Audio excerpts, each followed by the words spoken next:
എന്താണ് വിദ്യാഭ്യാസം എന്ന് പറഞ്ഞാൽ? പറഞ്ഞോളൂ. എന്താ? ആ വിദ്യ കൊണ്ടുള്ള അഭ്യാസം.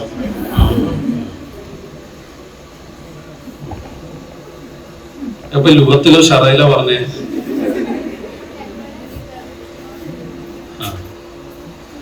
വിദ്യ കൊണ്ടുള്ള അഭ്യാസം. ക്ലിയറാണ്. അഭ്യാസം എന്നുള്ളതിന്റെ ഇംഗ്ലീഷ് എന്താ?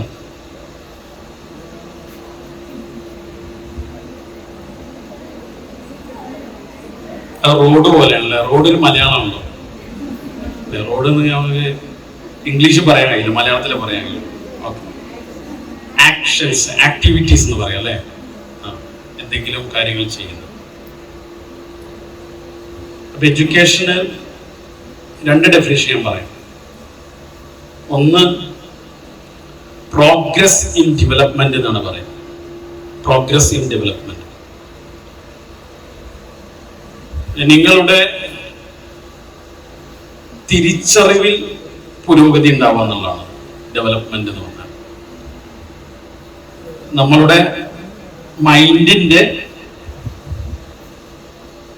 ഉണ്ടല്ലോ ഉള്ളിലുള്ള മെച്യൂരിറ്റി എന്നൊക്കെ പറയാം, അതിന്റെ പ്രോഗ്രസ് ആണ്. നമ്മുടെ നാട്ടിലൊരു പ്രയോഗമുണ്ട്, ഉമ്മമാരൊക്കെ ഇങ്ങനെ സന്നദ്ധില്ലാതെ തന്നെ വിളിക്കുന്ന ഒരു വിളിയുണ്ട്, പ്രത്യേകിച്ച് ആൺകുട്ടികളൊക്കെ. ഇവിടെ പോത്തിന്റെ അത്ര അല്ലേ വയ്ക്കും ഇല്ലേ? ചിലപ്പോ നിങ്ങളോടും പറയും ഇല്ലേ? പോത്ത് പോലെ വളർന്നണല്ലോ. വാട്ട് യു മീൻ ബൈ പോത്ത് പോലെ വളർന്നു?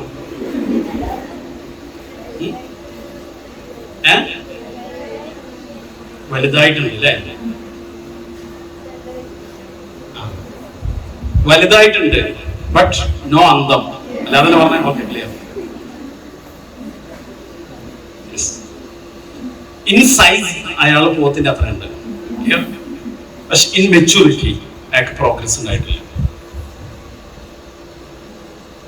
നിങ്ങളെ സംബന്ധിച്ചിടത്തോളം നിങ്ങൾക്ക് മെൻസസ് പ്രായമാകുമ്പോൾ പിന്നെ നിങ്ങൾ വലിയ കുട്ടിയായി. അതുവരെ പിന്നെ നിങ്ങൾ എന്ത് ചെയ്യുന്നുണ്ട്? അഡ്രസ് ചെയ്യുന്നതിന് വേറെ തലമുണ്ട്.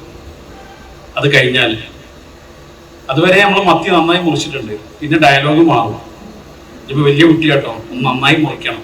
നമുക്ക് സംശയം, ഇതുവരെ മുറിച്ച പോലെ തന്നെ അല്ലേ? എന്താ വ്യത്യാസം? ചൂലെടുത്ത് ഇങ്ങനെ അടിച്ചു വരുമ്പം ഒന്ന് കുഞ്ഞൊക്കെ അടിച്ചോ, അവിടെ പോയി കഴിഞ്ഞാൽ നമ്മൾ അന്ന് മുതൽ നമ്മുടെ ഒരു സ്കില്ലിന് എങ്ങനെ, ഞാനിതൊക്കെ പറയുന്നതെന്ന് വെച്ച് കഴിഞ്ഞാൽ ജീവിതം സ്കിൽ ബേസ്ഡ് ആണ്, മനസ്സിലായല്ലേ? അപ്പൊ നിങ്ങൾ മനസ്സിലാക്കേണ്ട കാര്യം എന്ന് പറയുന്നത്, എഡ്യൂക്കേഷനിൽ നമ്മൾ പ്രോഗ്രസ് ഇൻ ഡെവലപ്മെന്റ് എന്ന് പറയുന്നത് നമ്മളുടെ ഉള്ളിലുള്ള നമ്മുടെ കപ്പാസിറ്റിക്ക് പുരോഗതി ഉണ്ടാവണം, സ്റ്റെപ്പ് ബൈ സ്റ്റെപ്പായിട്ട്. അങ്ങനെ സ്റ്റെപ്പായിട്ട് നമുക്ക് ഉണ്ടാവണമെന്നുണ്ടെങ്കിൽ നമ്മൾ നമ്മുടെ ഉള്ളിനെ, നമ്മുടെ സോഫ്റ്റ് സിസ്റ്റത്തെ നമ്മൾ കുറച്ചും കൂടെ നന്നായി മുമ്പോട്ട് കൊണ്ടുപോകണം. എന്ന് പറഞ്ഞാൽ ഈ മൈക്കിന് ഒരു ഹാർഡ്വെയർ ഉണ്ടല്ലോ അല്ലെ? എന്താണ് ഈ പുറമേ കാണുന്നതാണ് ഇതിന്റെ ഹാർഡ്വെയർ. ഇതിന്റെ സോഫ്റ്റ്വെയർ എന്താ?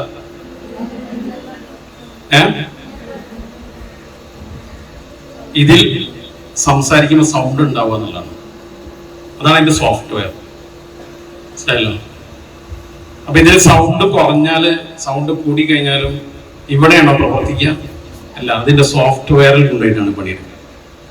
അതിന്റെ ഡെവലപ്മെന്റിന്റെ ഉള്ളിലാണ് പണിയെടുക്കുക. അത് പ്രധാനമാണ്.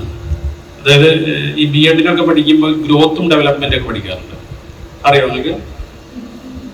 ഗ്രോത്ത്, നിങ്ങൾ ഈ BEd പഠിച്ചിട്ടില്ലല്ലേ? ഈ ഗ്രോത്ത് എന്ന് പറഞ്ഞാൽ എന്താ? വളർച്ച. ഡെവലപ്മെന്റ് എന്ന് പറഞ്ഞാൽ വികാസം. ഇത് രണ്ടും തമ്മിൽ എന്താ വ്യത്യാസമുള്ളത്? വളർച്ച എന്ന് പറഞ്ഞാൽ ഇങ്ങനെയും വികാസം എന്ന് പറഞ്ഞാൽ ഇങ്ങനെയാണോ?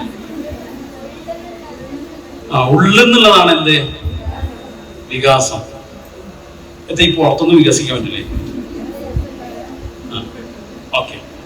അപ്പൊ ഈ ഡെവലപ്മെന്റിൽ പ്രോഗ്രസ് ഉണ്ടാവണമെന്നുണ്ടെങ്കിൽ നമ്മളെ കുറിച്ച് ശരിക്കും ആലോചിച്ചുകൊണ്ടായിരിക്കണം നമ്മളുടെ എഡ്യൂക്കേഷൻ പർപ്പസിനെ കൊണ്ടുവന്നത്. ഞാൻ തിരിച്ചിങ്ങനെ വരാം പെട്ടെന്ന്, ഞാൻ എൻ്റെ ഇതിൽ നിന്ന് ഇങ്ങനെ മാറിപ്പോകുന്നുള്ള പേടിയുണ്ട്. രണ്ടാമത്തെ, നേരത്തെ ഇവര് പറഞ്ഞതുപോലെ തന്നെ വിദ്യാഭ്യാസം എന്ന് പറഞ്ഞാൽ ജീവിക്കാൻ ആവശ്യമായ പരിശീലനം ഉണ്ടാവുക എന്നുള്ളതാണ് വിദ്യാഭ്യാസത്തിന്റെ ഏറ്റവും പ്രധാനപ്പെട്ട ഡെഫിനിഷൻ എന്ന് പറയുന്നത്. വിദ്യാഭ്യാസം എന്ന് പറഞ്ഞാൽ അതിന്റെ വിദ്യാഭ്യാസം ഈസ് ഈക്വൽ ടു ജീവിതാഭ്യാസം എന്നാണ് ആ ഡെഫിനിഷനിൽ പറയുന്നത്. വിദ്യാഭ്യാസം ഈസ് ഈക്വൽ ടു ജീവിതാഭ്യാസം. ജീവിക്കാൻ ആവശ്യമായ പരിശീലനം ഉണ്ടാവുക എന്നുള്ളതാണ് പ്രധാനം. MBBS പഠിച്ചിട്ട് ഒരാൾ ആത്മഹത്യ ചെയ്യുന്നത് അയാൾക്ക് ജീവിക്കാൻ ആവശ്യമായ പരിശീലനം അല്ല കിട്ടിയത്, അയാൾ പഠിപ്പിച്ചിട്ടായിട്ട്.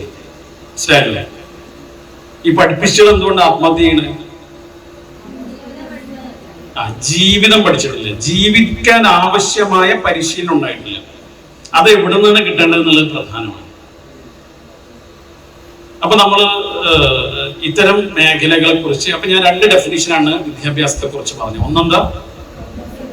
Progress in development. നമ്മുടെ ഇന്നർ വേർഷൻ എന്ത് ചെയ്യണം? ക്ലിയർ ആയി വരണം. ഞാൻ ഇതേപോലത്തെ ഒരു കോളേജിൽ മുമ്പ് പ്രിൻസിപ്പലായിരുന്നു. ഞാൻ പ്രിൻസിപ്പൽ സ്ഥാനം അവസാനിപ്പിച്ചത് ഞാൻ ഇതേപോലെ തന്നെ കണ്ണുകൾ മാത്രം കണ്ടിരുന്നൊരു കുട്ടി ഇന്നും സുൽത്താൻ ബത്തേരിയിൽ വേറൊരു മതം പ്രാക്ടീസ് ചെയ്തുകൊണ്ട് ജീവിക്കുന്നതാണ്. നിങ്ങൾക്കിപ്പോൾ ഒരു ഹാർഡ്വെയർ ഉണ്ട്, മനസ്സിലായല്ലോ? നിങ്ങൾക്കിപ്പോൾ ഒരു ഹാർഡ്വെയർ ഉണ്ട്. പക്ഷെ ഈ സോഫ്റ്റ്വെയറിൽ എന്ത് സംഭവിക്കുന്നു? നിങ്ങൾക്ക് പ്രണയം ഉണ്ടാവുന്നുണ്ടോ? പ്രണയം ഉണ്ടാവണം, സംശയമൊന്നുമില്ല. അത് ആരോട് എപ്പോ എങ്ങനെയെന്നുള്ളതൊക്കെ വേറെ പ്രധാനമാണ്. പക്ഷെ ഞാൻ വീണ്ടും ചോദിക്കുകയാണ്, എഡ്യൂക്കേഷന്റെ പർപ്പസിലുള്ള ഞാൻ ഈ പറഞ്ഞ ആസ്പെക്റ്റിൽ നിങ്ങൾക്ക് എല്ലാവർക്കും ഡെവലപ്മെന്റ് സംഭവിക്കുന്നുണ്ടോ?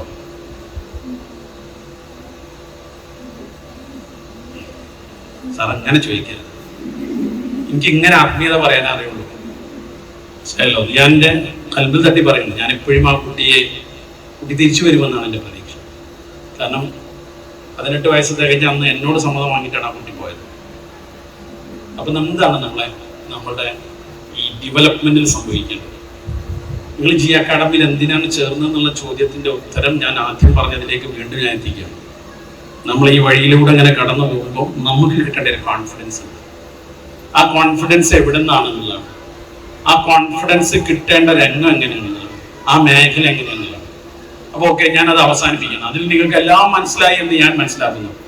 ക്ലിയർ അല്ലേ? അത് ഞാൻ ഇങ്ങനെ നീട്ടി പരത്തി പറയുന്നില്ല, നമുക്ക് ഇഷ്ടമല്ല കേൾക്കാൻ. ഓക്കെ. രണ്ടാമത്തെ ഡെഫിനിഷൻ എന്താണ്? ജീവിതാഭ്യാസം. ജീവിക്കാൻ ആവശ്യമായ പരിശീലനം ഉണ്ടാവുക. ജീവിക്കാൻ ആവശ്യമായ പരിശീലനങ്ങൾ ഉണ്ടാവുക എന്നുള്ളത് വളരെ പ്രധാനമാണ്. നമ്മുടെ നാട്ടിൽ പഴയ കാലത്ത് നമ്മുടെ വലിയപ്പന്മാര് വലിയമ്മമാര് അവരൊക്കെ 4ാം ക്ലാസ് വരെ പഠിച്ചിട്ടുണ്ടായിരുന്നു. പക്ഷെ അന്നൊക്കെ വൃദ്ധസദനം ഉണ്ടായിട്ടുണ്ടോ? പക്ഷെ ഇപ്പൊ ടെക്നോളജി വർദ്ധിച്ചു, എല്ലാ സംവിധാനങ്ങളും വർദ്ധിച്ചു. ഇപ്പോ വൃദ്ധസദനം എന്ന് പറയുന്നത്, പകൽ വീടുകൾ എന്നൊക്കെ പറയുന്നത് ബിസിനസ്സാണ്. കാരണം എന്താ വെച്ച് കഴിഞ്ഞാൽ ഇന്നിപ്പോ നിങ്ങളുടെ പാരന്റ്സ് ഇവിടെ ഇങ്ങനെ വരുന്നത് പോലെ പ്രായമായി കഴിഞ്ഞാൽ നമ്മൾ അവിടെ പാരന്റ്സ് മീറ്റിന് പോകുന്നുണ്ട്, നമ്മളാണ് അവിടെ പോവുക. നേരെ തിരിച്ചാലോചിച്ചു, അങ്ങനെ ഉണ്ട്. ഇത് നമ്മുടെ മുമ്പിൽ ഇങ്ങനെ സംഭവിക്കുന്നുണ്ട്. അപ്പൊ നിങ്ങൾ ഇവിടെ പഠിക്കുന്ന സമയത്ത് നിങ്ങൾക്ക് വേണ്ടി ഞാൻ ഇതിന്റെ തുടക്കത്തിലുള്ള ഒരു ഡിസ്കഷനിൽ ഇവിടെ ഇരുന്ന് കുറച്ച് സമയമൊക്കെ ഇതിന്റെ ഭാഗമായി സംസാരിച്ചപ്പോൾ നിങ്ങളുടെ ടീച്ചേഴ്സിന്റെ ഉസ്താദുമാരോടൊക്കെ ഈ ഒരു രംഗത്ത് നിങ്ങളെ മുമ്പോട്ട് കൊണ്ടുപോകുന്നതിനുള്ള ആത്മാർത്ഥത എനിക്ക് ഭയങ്കരമായി ഫീൽ ചെയ്തു. അത് പ്രധാനമാണ്. എനിക്ക് തോന്നുന്നു ഒരു ദിവസം 2-2.5 മണിക്കൂർ ഇവിടെ ഇങ്ങനെ ഒരു ക്ലാസ്സിൽ ഏപ്രിൽ മാസത്തിലാന്ന് തോന്നുന്നു നമ്മളിരുന്ന്, അല്ലേ? ഏപ്രിൽ മാസത്തിലിരുന്ന് ഇതെന്ത് ചെയ്യണമെന്നുള്ള ചോദ്യത്തിൽ ഞാൻ കുറെയൊക്കെ പടായി ഇങ്ങനെ അവരോട് പറഞ്ഞിങ്ങനെ പോയി. അവർ പിന്നെ എന്ത് സംഭവിച്ചു എന്ന് എനിക്കറിയില്ല. അങ്ങനെ അപ്പൊ പിന്നെ അവർ പറഞ്ഞു, that's things to be happen. ആ കാര്യം സംഭവിക്കാൻ പോകുന്നു, അത് ഇന്ന് മുതലാണ്. അതുകൊണ്ട് നിങ്ങൾ തന്നെ ഇന്ന് വരണം എന്ന് എന്നോട് പറഞ്ഞു. അപ്പൊ എൻ്റെ ഉള്ളിൽ ഒരു കുളിർമയ ഇങ്ങനെ പോയി. കാരണം ഞാനാണത് പറയേണ്ടത് ആധികാരികമായിട്ട്. വെറുതെ തോന്നുകയാണ്. സംഭവം എന്താ വെച്ചാൽ ബുധനാഴ്ച ഈ സമയത്ത് ഇപ്പൊ കേരളത്തിൽ അവൈലബിൾ ആവുന്ന ഒരാൾ ഞാനാണ്. മറ്റുള്ളവർക്കൊക്കെ പണിയുന്നു, വേറെ അവർക്കൊക്കെ സ്കൂളിൽ കോളേജിലൊക്കെ പണിയുന്നുണ്ട്. ഞാൻ അങ്ങനെ വരെ കുതിർക്കലാണ്. ആരെങ്കിലൊക്കെ വിളിച്ചാൽ അങ്ങനെ പോകും, അവിടെ അങ്ങനെ പോയി എന്തെങ്കിലുമൊക്കെ പറഞ്ഞിങ്ങനെ പോകും. അതുകൊണ്ട് തന്നെ എനിക്ക് അങ്ങനെ ഒരു പ്രൊഫൈൽ ഉള്ളത് കൊണ്ട് അവരും ഞാനും കഴിച്ചിലായി.